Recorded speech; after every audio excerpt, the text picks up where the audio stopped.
Hello everyone, welcome back to my YouTube channel. ನಾನು ನಿಮ್ಮ ಚಂದನ Sandeep. I hope ನೀವೆಲ್ಲರೂ ಕೂಡ ಆರಾಮಾಗಿದ್ದೀರಾ ಅಂತ. ಸೊ ಇವತ್ತಿನ ಒಂದು ವಿಡಿಯೋ ಯಾವ್ದ್ರ ಬಗ್ಗೆ ಅಂತ ನೀವು ಆಲ್ರೆಡಿ ತಮ್ಮನೇ ನೋಡಿದ್ರೆ ಗೊತ್ತಾಗಿರುತ್ತೆ. ಈ video one of the requested video ಕೂಡ. ನವಜಾತ ಶಿಶು ಅಂದ್ರೆ ನ್ಯೂ ಬೋರ್ನ್ ಬೇಬಿ ಸ್ಕಿನ್ ಮೇಲೆ ಕಂಡುಬರುವಂತ ಒಂದು ಹೇರ್ ಗ್ರೋತ್ ಬಗ್ಗೆ ಇವತ್ತು ಇನ್ಫಾರ್ಮೇಶನ್ ಕೊಡ್ತಾ ಇದ್ದೀನಿ. ಕೆಲವೊಂದು ಮಗುಗೆ ಬೆನ್ ಭಾಗದಲ್ಲಿ ಆಗಿರ್ಬೋದು, ಇಲ್ಲ ಫೇಸ್ ಅಲ್ಲಿ ಆಗಿರ್ಬೋದು, ಇಲ್ಲ ಕೈ ಕಾಲುಗಳೆಲ್ಲ ತುಂಬಾನೇ ಒಂದು ಹೇರ್ಸ್ ಇರುತ್ತೆ. ಸೊ ಹೇರ್ ಗ್ರೋತ್ ಅನ್ನೋದು ತುಂಬಾ ಜಾಸ್ತಿ ಇರುತ್ತೆ ಅಂತ ಹೇಳ್ಬೋದು ಹುಟ್ಟಿದಾಗಿಂದನೂ ಕೂಡ. ಇನ್ನು ಕೆಲವು ಮಕ್ಕಳಿಗೆ ಹೇರ್ ಗ್ರೋತ್ ಏನು ಇರೋದಿಲ್ಲ, ತುಂಬಾನೇ ಕ್ಲಿಯರ್ ಸ್ಕಿನ್ ಇರುತ್ತೆ. ಸೊ ಯಾಕೆ ಈ ಒಂದು ಡಿಫ್ರೆನ್ಸ್ ಅನ್ನೋದು ಕೂಡ ರೀಸನ್ ಕೂಡ ತಿಳಿಸ್ತೀನಿ.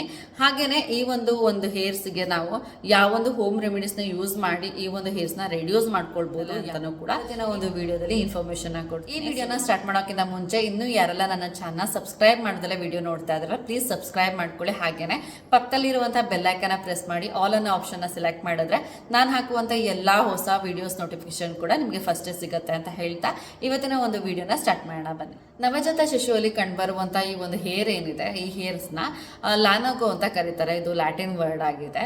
ಅಂಡ್ ಈ ಒಂದು ಹೇರ್ಸ್ ನ ನಾವು ತುಂಬಾನೇ ಸಿಂಪಲ್ ರೆಮಿಡಿ ಅಂದ್ರೆ ಹೋಮ್ ರೆಮಿಡೀಸ್ ನ ಯೂಸ್ ಮಾಡಿನೂ ಕೂಡ ನಾವು ರೆಡ್ಯೂಸ್ ಮಾಡ್ಕೊಳ್ಳೋ. ಹೋಮ್ ರೆಮಿಡೀಸ್ ನ ತಿಳ್ಕೊಳಕ್ಕಿಂತ ಮುಂಚೆ ಈ ಲಾನಗೋ ಹೇರ್ ಕೆಲವೊಂದು ಮಗುಲಿ ತುಂಬಾನೇ ಇರುತ್ತೆ. ಸೊ ಕುತ್ತಿಗೆ ಭಾಗದಲ್ಲಿ ಆಗಿರ್ಬೋದು, ಫೇಸ್ ಅಲ್ಲಿ ಆಗಿರ್ಬೋದು, ಇಲ್ಲ ಆಲ್ ಓವರ್ ಬಾಡಿಲಿ ಆಗಿರ್ಬೋದು ತುಂಬಾನೇ ಇರುತ್ತೆ. ಇನ್ನು ಕೆಲವೊಂದು ಬೇಬೀಸ್ ಅಲ್ಲಿ ತುಂಬಾನೇ ಕ್ಲಿಯರ್ ಸ್ಕಿನ್ ಇರುತ್ತೆ, ಒಂಚೂರು ಕೂಡ ಹೇರ್ಸ್ ಇರೋದಿಲ್ಲ. ಅದು ಯಾಕೆ ಅಂತ ಫಸ್ಟ್ ತಿಳ್ಕೊಬರೋಣ. ಸೊ ಪ್ರೆಗ್ನೆನ್ಸಿ ಟೈಮ್ ಅಲ್ಲಿ 18ರಿಂದ 20 ವಾರಗಳು ಯಾವಾಗ ಆಗುತ್ತೆ, ಸೊ ಅವಾಗ ಈ ಒಂದು ಲಾನಗೋ ಹೇರ್ ಗ್ರೋತ್ ಆಗೋದಕ್ಕೆ ಸ್ಟಾರ್ಟ್ ಆಗುತ್ತೆ. ಯಾವಾಗ 7 ಮಂತ್ಸ್ ಆಗುತ್ತೆ ಅಲ್ಲಿ ತನಕ ಕೂಡ ಈ ಒಂದು ಹೇರ್ಸ್ ಗ್ರೋತ್ ಆಗ್ತಾ ಇರುತ್ತೆ. ಸೊ ಒನ್ಸ್ 7 to 8 ಮಂತ್ಸ್ ಯಾವಾಗ ರೀಚ್ ಆಗುತ್ತೆ ಮಗು, ಸೊ ಆಗ ಒಂದು ಹೇರ್ ಏನಿದೆ ಲಾನಗೋ ಹೇರ್ ಅದು ಫೇಡ್ ಆಗೋದಕ್ಕೆ ಸ್ಟಾರ್ಟ್ ಆಗುತ್ತೆ. ಮಗು ಹೊಟ್ಟೆ ಭಾಗದಲ್ಲಿ ಇರುವಾಗಲೇ ಅದು ಫೇಡ್ ಆಗೋದಕ್ಕೆ ಸ್ಟಾರ್ಟ್ ಆಗುತ್ತೆ. ಸೊ ಹಾಗಾಗಿ ಮಗು ಹುಟ್ಟಿದ ಮೇಲೆ ತುಂಬಾನೇ ಕ್ಲಿಯರ್ ಸ್ಕಿನ್ ಇರುತ್ತೆ, ಒಂಚೂರು ಕೂಡ ಹೇರ್ಸ್ ಇರೋದಿಲ್ಲ ಮಗುವಿನ ಸ್ಕಿನ್ ಮೇಲೆ. ಆದ್ರೆ ಇನ್ನು ಕೆಲವೊಂದು ಮಗುವಲ್ಲಿ ಒಂದು 8 ಮಂತ್ಸ್ ಅಲ್ಲಿ ಏನು ಹೇರ್ ಶೇಡ್ ಆಗುವಂತ ಒಂದು ಪ್ರೊಸೆಸ್ ಇರುತ್ತೆ, ಆ ಒಂದು ಪ್ರೊಸೆಸ್ ಆಗಿರೋದಿಲ್ಲ. ಹಾಗಾಗಿ ಆ ಮಗು ಆ ಒಂದು ಲಾನಗೋ ಹೇರ್ ಜೊತೆನೆ ಹುಟ್ಟೋದ್ರಿಂದ ನಮಗೆ ಹುಟ್ಟಿದ ಮೇಲೂ ಕೂಡ ಆ ಒಂದು ಹೇರ್ಸ್ ನ ನಾವು ನೋಡ್ಬೋದು. ಸೊ ಲಾನಗೋ ಹೇರ್ ತುಂಬಾನೇ ಪರ್ಮನೆಂಟ್ ಅಂತ ಹೇಳೋದಕ್ಕಾಗಲ್ಲ, ತುಂಬಾ ಬೇಗನೆ ಫೇಡ್ ಆಗುತ್ತೆ. ಕೆಲವೊಂದು ಮಗುಗೆ ವಾರಗಳು ತಗೊಂಡ್ರೆ ಫೇಡ್ ಆಗೋದಕ್ಕೆ, ಇನ್ನು ಕೆಲವೊಂದು ಮಗುಗೆ ತಿಂಗಳಾಂಗಟ್ಲೆ ತಗೊಂಡೆ ಇದು ಫೇಡ್ ಆಗುತ್ತೆ. ಸೊ ಪರ್ಮನೆಂಟ್ ಹೇರ್ ಅಲ್ಲ. ಸೊ ಹಾಗಾಗಿ ತಲೆ ಕೆಡಿಸ್ಕೊಳ್ಳುವಂತದ್ದಿಲ್ಲ. ಬಟ್ ಆದ್ರೂ ಕೂಡ ಹೋಮ್ ರೆಮಿಡೀಸ್ ನಾನು ತಿಳಿಸ್ತೀನಿ. ಒಂದು ಹೋಮ್ ರೆಮಿಡೀಸ್ ತುಂಬಾನೇ ಸಿಂಪಲ್ ಆಗಿರುತ್ತೆ. ಹಾಗೇನೆ ಕಾಮನ್ ಆಗಿ ಮನೇಲಿ ಇರುವಂತಹ ಒಂದು ಇಂಗ್ರೀಡಿಯೆಂಟ್ಸ್ ಯೂಸ್ ಮಾಡೋಣ ಈ ಒಂದು ರೆಮಿಡಿನ ಮಾಡುವಂಥದ್ದು. ಆದ್ರೆ ಯಾವುದೇ ಕಾರಣಕ್ಕೂ ಕೂಡ ಔಟ್ಸೈಡ್ ಸಿಗುವಂತಹ ಒಂದು ಪ್ರಾಡಕ್ಟ್ ನ ಯೂಸ್ ಮಾಡ್ಕೊಂಡು, ಅಂದ್ರೆ ಕ್ರೀಮ್ಸ್ ಆಗಿರ್ಬೋದು, ಪೌಡರ್ ಆಗಿರ್ಬೋದು, ಯಾವುದೇ ಒಂದು ಹಾರ್ಶ್ ಕೆಮಿಕಲ್ ಎಲ್ಲ ಇರುತ್ತೆ ಅದರಲ್ಲಿ. ಸೊ ಹಾಗಾಗಿ ಔಟ್ಸೈಡ್ ಸಿಗುವಂತ ಪ್ರಾಡಕ್ಟ್ ನ ಯೂಸ್ ಮಾಡಬೇಡಿ ಮಕ್ಕಳ ಮೇಲೆ, ಯಾಕಂದ್ರೆ ಮಕ್ಕಳ ಸ್ಕಿನ್ ತುಂಬಾನೇ ಸೆನ್ಸಿಟಿವ್ ಆಗಿರುತ್ತೆ. ಸೊ ಹಾಗಾಗಿ ಅದನ್ನ ಬಿಟ್ಟು ನೀವು ಹೋಮ್ ರೆಮಿಡೀಸ್ ನ ನೀವು ಟ್ರೈ ಮಾಡಿ. ಈ ಒಂದು ಹೋಮ್ ರೆಮಿಡಿ ಮಾಡ್ಕೊಳೋದಕ್ಕೆ ಇಲ್ಲಿ ನಾನು ಒಂದು ಬೌಲ್ಗೆ 2 ಟೇಬಲ್ ಸ್ಪೂನ್ ಅಷ್ಟು ಗೋಧಿ ಹಿಟ್ಟನ್ನು ಹಾಕೊಂಡಿದ್ದೀನಿ. ಹಾಗೆಯೇ 1.5 ಟೇಬಲ್ ಸ್ಪೂನ್ ಅಷ್ಟು ಕಡಲೆ ಹಿಟ್ಟು ಜೊತೆಗೆ ಅರಿಶಿನ ಪೌಡರ್ ಕೂಡ ಹಾಕ್ತಾ ಇದ್ದೀನಿ. ಇಲ್ಲಿ ಅರಿಶಿನ ಪೌಡರ್ ಮನೇಲಿ ಮಾಡಿದ್ದಾಗಿರ್ಬೋದು, ಇಲ್ಲ ಆರ್ಗ್ಯಾನಿಕ್ ಆದ್ರೂ ಯೂಸ್ ಮಾಡ್ಬೋದು. ಇದ್ರ ಜೊತೆ ಹಾಲನ್ನು ಕೂಡ ಮಿಕ್ಸ್ ಮಾಡ್ಕೊಳ್ತಾ ಇದ್ದೀನಿ. ಸೊ ಹಾಲನ್ನು ಹಾಗೆ ಕ್ಲೀನ್ ಆಗಿ ಮಿಕ್ಸ್ ಮಾಡ್ಕೊಂಡಾದ್ಮೇಲೆ ಚಪಾತಿ ಹಿಟ್ಟು ಏನಿರುತ್ತೆ ಅದಕ್ಕಿಂತ ಸ್ವಲ್ಪ ತೆಳುವಾಗಿ ನಾವು ಡೋನ ಪ್ರಿಪೇರ್ ಮಾಡ್ಕೊಳ್ಬೇಕು.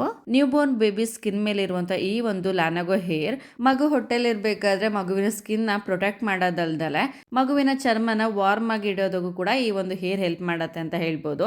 ಸೊ ನೋಡಿ, ಕ್ಲೀನ್ ಆಗಿ ಕನ್ಸಿಸ್ಟೆನ್ಸಿ ಕರೆಕ್ಟ್ ಆಗಿದೆ. ಸೊ ಈ ಒಂದು ಕನ್ಸಿಸ್ಟೆನ್ಸಿಗೆ ಬಂದ್ರೆ ಸಾಕಾಗತ್ತೆ. ಇವಾಗ ಕರೆಕ್ಟ್ ಆಗಿ ರೆಡಿ ಆಗಿದೆ ಇದು. ಫ್ರೆಂಡ್ಸ್ ನೋಡಿ, ಈ ಥರ ಒಂಥರ ಡೋನ ಪ್ರಿಪೇರ್ ಮಾಡ್ಕೊಳ್ಬೇಕು.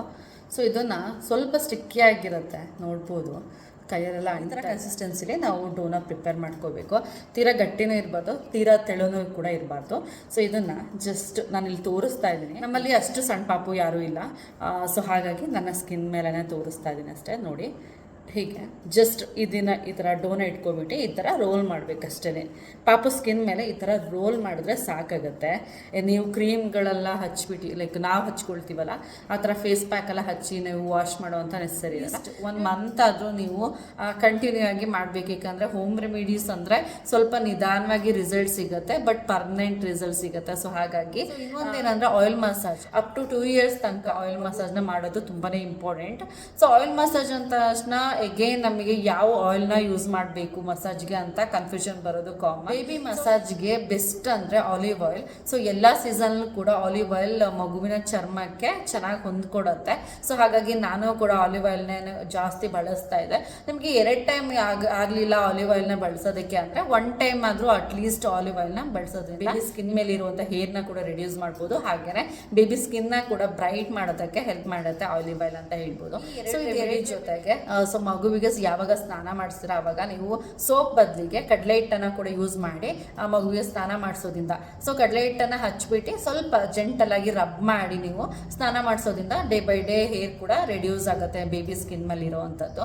ಸೊ ಅದನ್ನು ಕೂಡ ನೀವು ಟ್ರೈ ಮಾಡ್ಬೋದು. ಬಟ್ ಯಾವಾಗಲೂ ಕೂಡ ಮಕ್ಕಳಿಗೆ ಜೆಂಟಲ್ ಆಗಿ ರಬ್ ಮಾಡಬೇಕು. ತುಂಬ ಹ್ಯಾಶ್ ಆಗಿ ರಬ್ ಮಾಡಿದ್ರೆ ಮಕ್ಕಳು ಒಂದಿನ ಮಾಡಿಸ್ಕೊಂಡಂಗೆ ಇನ್ನೊಂದು ದಿನ ಮಾಡಿಸ್ಕೊಳೋದಿಲ್ಲ, ಇರಿಟೇಷನ್ ಮಾಡ್ಕೊಳ್ತಾರೆ. ಫ್ರೆಂಡ್ಸ್, ಇವತ್ತಿನ ಈ ವಿಡಿಯೋಲಿ ನಾನು ತಿಳಿಸಿರುವಂಥ ಹೋಮ್ ರೆಮಿಡಿ ಆಗಿರ್ಬೋದು ಅಥವಾ ನಾನು ಇನ್ಫಾರ್ಮೇಶನ್ ಕೊಟ್ಟಿರುವಂಥದ್ದು ಹೆಲ್ಪ್ ಆಗುತ್ತೆ ನಿಮಗೆ ಅಂತ ಅಂದ್ಕೊಂಡು ಇವತ್ತಿನ ಈ ಒಂದು ವಿಡಿಯೋನ ಇಲ್ಲಿಗೆ ಎಂಡ್ ಮಾಡ್ತಾ ಇದ್ದೀನಿ. ಸೊ ಈ ವಿಡಿಯೋ ನೋಡಿದ ಮೇಲೆ ಲೈಕ್, ಶೇರ್ ಆ್ಯಂಡ್ ಕಮೆಂಟ್ ಮಾಡೋದು ನಿಮ್ಮ ಒಪಿನಿಯನ್ನ ಮರಿಬೇಡಿ ಅಂತ ಹೇಳ್ತಾ ನೆಕ್ಸ್ಟ್ ವಿಡಿಯೋದಲ್ಲಿ ಮತ್ತೊಂದು ವಿಡಿಯೋ ಜೊತೆ ಸಿಗ್ತೀನಿ. ಅಂಟಿಲ್ ಟೇಕ್ ಕೇರ್, ಬಾಯ್, ನಮಸ್ಕಾರ.